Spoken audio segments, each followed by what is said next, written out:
It's late May here and spring is definitely giving way into summer. It got real hot today. We are just coming off the farm. We're doing a little bit of management and we're going to kind of discuss what is our next step. What's our top priority on our to-do list for the summer? What should you be concerning your time with when we're at this critical step between spring and between summer, when all the rains are going to stop and that summer heat is going to return? And by far, it is definitely getting your mineral stations up. Now, why is that our top priority on our to-do list? Well, you got to think about it in terms of the whitetail's nutritional needs and what's going on right now in the whitetail woods. Basically, all this rain, all this fresh plant growth means a lot of food. Our food plots are doing great, like I said. Unfortunately, deer aren't even coming to them, and they're not coming to your plots most likely. The reason is everything in the deer woods right now is food. All the plant growth, the native browse, forbs, weeds, the pokeberry, blackberries, black raspberries, greenbrier, all of it is supple right now. All of it is at its peak. And it is just, everything's growing. All this neon green you see behind me, all of it is deer foods, everything at the deer's level and down to the ground.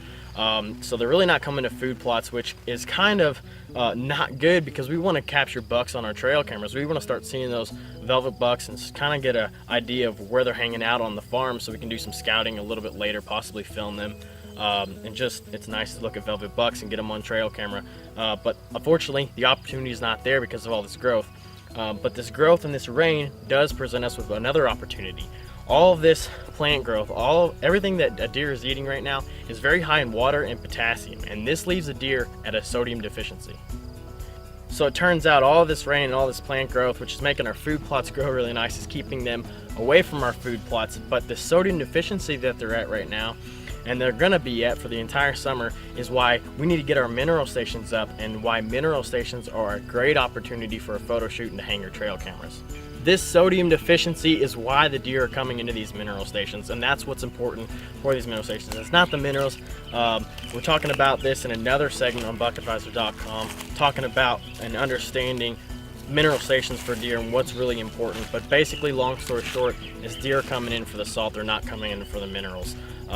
And the benefits that you might think mineral stations bring to your deer herd aren't necessarily what they are.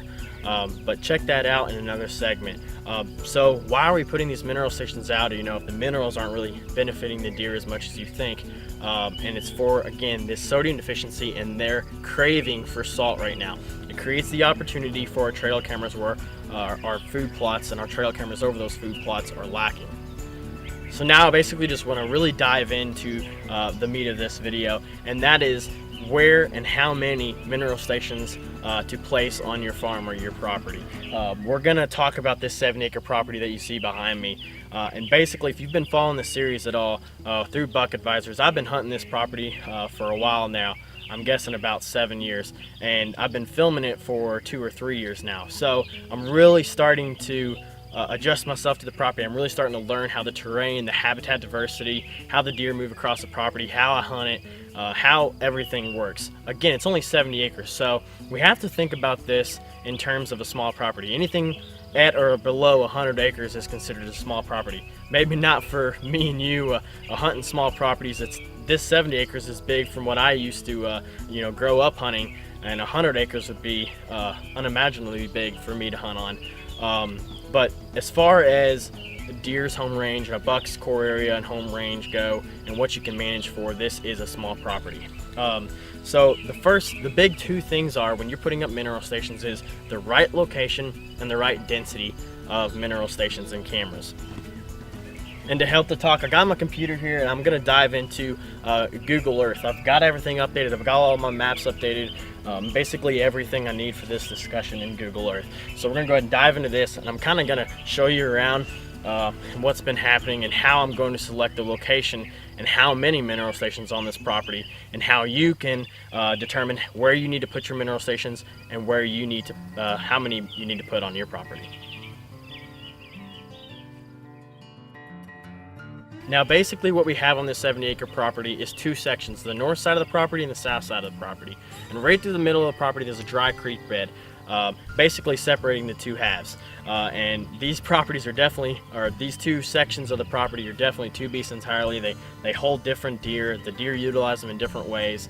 And I've learned to almost kind of think of them separately and not as the same property, even though it's basically one just giant 70-acre square. Basically, what this means is we have to treat mineral stations like we would a trail camera survey. A lot of experts will tell you, okay, you're going to put one mineral station or one trail camera survey site per 100 acres or 80 acres. And in this case, and in a small property with this much habitat diversity and this much terrain, that's not the case whatsoever. From hunting this property, I know that this property split up, like I said, on the north side and the south side of the property. On the north side, for instance, we have open field here. You see here behind me, we've got hardwoods running in the back. We've got early successional type habitat. We've got hinge cut sanctuary. We've got food plot. We've got a big cedar, mature, basically cedar stand on the very end of the property. And Jack's, one of my hitless bucks, is on this side of the property. There's a lot of does on this property, more so than the other side, and a lot of young deer on this side as well. So this is one side of the property, and the south side is an entirely different beast. We've got more early successional habitat. Nearly the entire thing is just kind of that old field type habitat, scrubby stuff, but it's got a little bit of hardwoods on the back. So that's really where I do a lot of my hunting back there, and that's where we had my hitless bucks, Oscar and Dallas. We had Oscar back there working a mock scrape for in late October, in the beginning part of November. I went in, had a shot opportunity. There's a long story associated with that. But then came back in and killed my hitless buck, Dallas.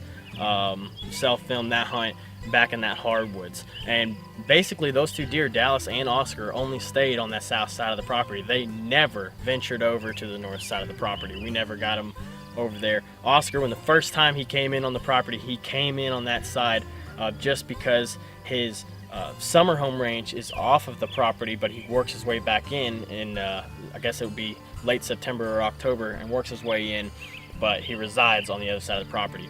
And that's mainly due to where the sanctuaries are on this property, where the bedding areas are, and where the big, larger ag food sources are for the summer and for the fall, and how the deer transition from those bedding areas through my property, basically, or bed on my property, and go through to the larger ag food sources.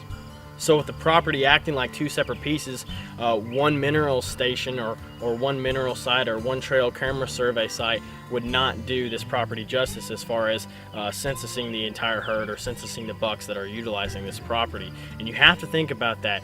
As far as the density goes of your mineral stations, you really have to determine how many would effectively survey or census your property. If you've got a lot of terrain, you've got a lot of habitat diversity, then you need to rethink how many mineral stations you might want to put on the property.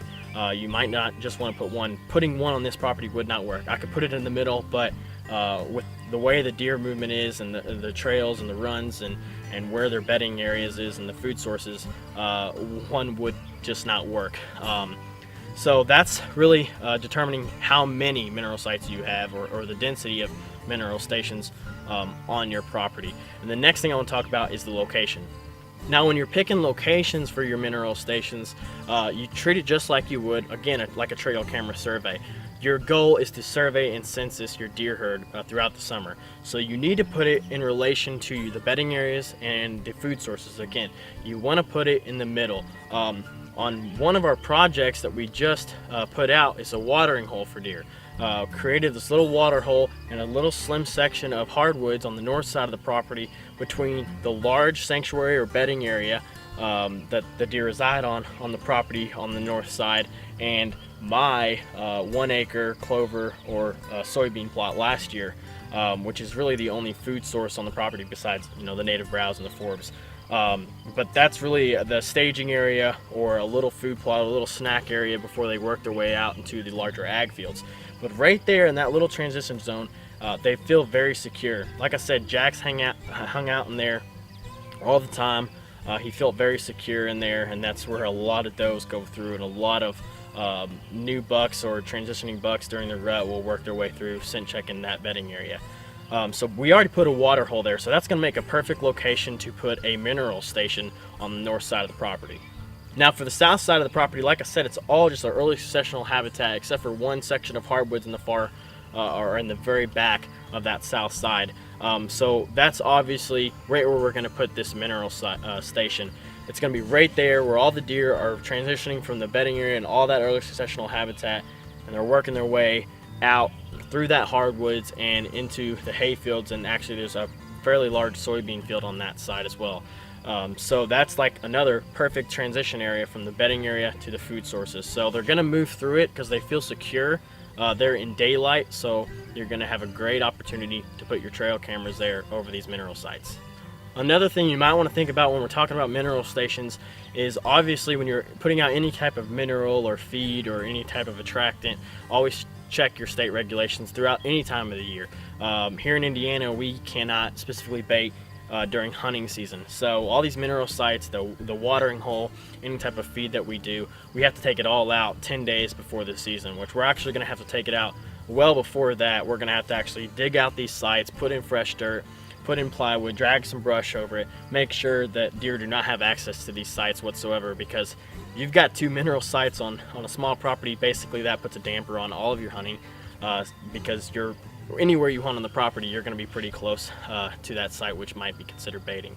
So that's something that you really have to pay attention to when you're doing stuff on small properties and you're putting out bait, because once you remove that block, whether you're using a trophy rock, a salt block, or a mineral block with some salt in it, or any type of product for that matter, deer are going to chase the salt and they're going to dig down. That's why they're digging. So that will create quite a big hole and continued attraction throughout the season. So just something to think about. But this is basically part 1 of mineral stations, and part 2 here in a couple weeks we're going to show you how to actually set up one of these mineral stations and some things to think about when you're setting it up and how to set up the trail camera. But this is location and density of your mineral stations, and again, like any of our other videos, if you have any questions, just comment below or reach us out on our Facebook page.